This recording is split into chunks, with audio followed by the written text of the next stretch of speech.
Hello दोस्तों, नमस्कार। Welcome to LPMS classes. दोस्तों, आज हम बात करने वाले हैं जमानती और गैर जमानती अपराध के बारे में कि आखिरकार कौन से अपराध जमानती होते हैं और कौन से अपराध गैर जमानती होते हैं। दोस्तों, CRPC की अध्याय 33 भारतीय आपराधिक प्रक्रिया संहिता के अध्याय 33 में जमानत से संबंधित प्रावधान दिया गया है। जमानत के उद्देश्यों से अपराध को दो श्रेणी में वर्गीकृत किया गया है, विभाजन किया गया है।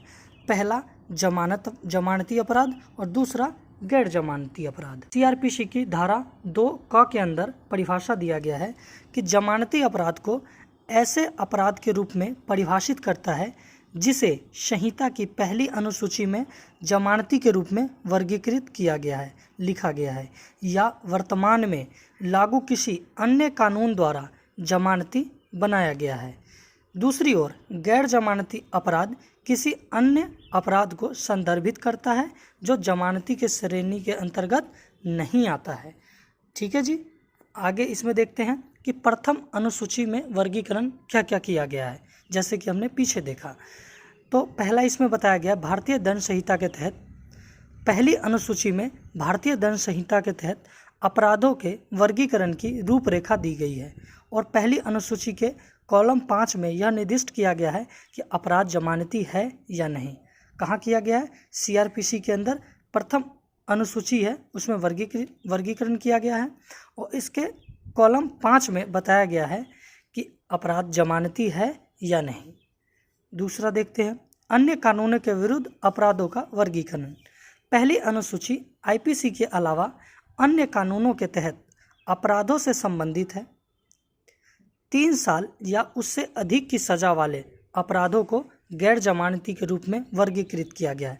मतलब जिस भी व्यक्ति को अपराध के लिए 3 साल या 3 साल से अधिक का दंड दिया गया है उसे गैर जमानती अपराध के रूप में जानेंगे। ठीक है। और जिसे 3 साल से कम की सजा दी गई है उसे हम जमानती अपराध के बारे में जानेंगे। अब देखते हैं दोस्तों आगे कि जमानती और गैर जमानती अपराधों के बीच क्या अंतर है। दोस्तों, पहले ये समझिए कि जमानती अपराध क्या है और गैर जमानती क्या है।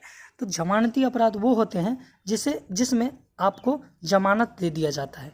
ठीक है जी, पुलिस के द्वारा जमानत दे दिया जाता है। ठीक है। और गैर जमानती अपराध क्या होता है? जो कोर्ट के विवेकानुसार पे निर्भर करता है कि वो आपको जमानत देंगे या नहीं।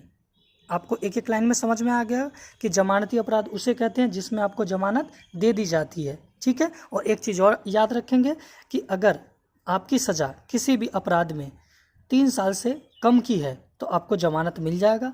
अगर वो कौन से अपराध आएंगे? जमानती अपराध। मगर 3 साल से ज़्यादा का अगर कारावास हुआ है तो वो हो जाएगा गैर जमानती अपराध। उसके लिए आपको जो जमानत देना है वो कौन तय करेगा? वो आपको जो कोर्ट है, जो न्यायालय है, वो अपने विवेकानुसार आपको जमानत दे भी सकते हैं या नहीं। ठीक है जी। तो अब देखते हैं जमानती अपराध और गैर जमानती अपराध में अंतर। तो पहले जमानती अपराध का पहला है, कहता है जमानत का दावा अधिकार के रूप में किया जा सकता है। तो ये जमानती अपराध में क्या है? जमानत का दावा आप अधिकार के रूप में कर सकते हैं और आप जमानत ले सकते हैं। मगर गैर जमानती अपराध में जमानत न्यायालय के विवेक पर निर्भर करता है। किसके ऊपर निर्भर करता है? न्यायालय के विवेक पर कि आपको जमानत देना है या नहीं। दूसरा देखते हैं जमानती अपराध में कि पुलिस अधिकारी को जमानत देने का अधिकार है। किसमें? जमानती अपराध में। और गैर जमानती अपराध में क्या है? केवल अदालतों द्वारा धारा 437 या 439 के तहत जमानत दे सकती है। ठीक है जी। तीसरा पॉइंट देखते हैं जमानती अपराध का कि आमतौर पर स्वभाव में कम गंभीर होते हैं। कौन से अपराध? जो जमानती होते हैं। और जो गैर जमानती होते हैं वह स्वभाव में अधिक गंभीर होते हैं। ठीक है। ये मूलभूत अंतर है। चौथा देखते हैं दोस्तों कि अग्रिम जमानत लागू नहीं है। किसमें? जमानती अपराध में अग्रिम जमानत आप नहीं ले सकते, जिसे एंटीसिपेटरी बेल कहते हैं। मगर गैर जमानती अपराध में आप धारा 438 के तहत अग्रिम जमानत ली जा सकती है। ठीक है। और पांचवा जो आखिरी इन दोनों में अंतर है, तो पांचवा जो जमानती अपराध है उसमें बताया गया कि अदालत के पास जमानत देने के अलावा कोई विवेकाधिकार नहीं है। ठीक है। जमानती अपराध में आप जमानत ले सकते हैं, ठीक है। उसमें ये नहीं न्यायालय कह सकती कि इसको जमानत नहीं दिया जा सकता, ठीक है जी।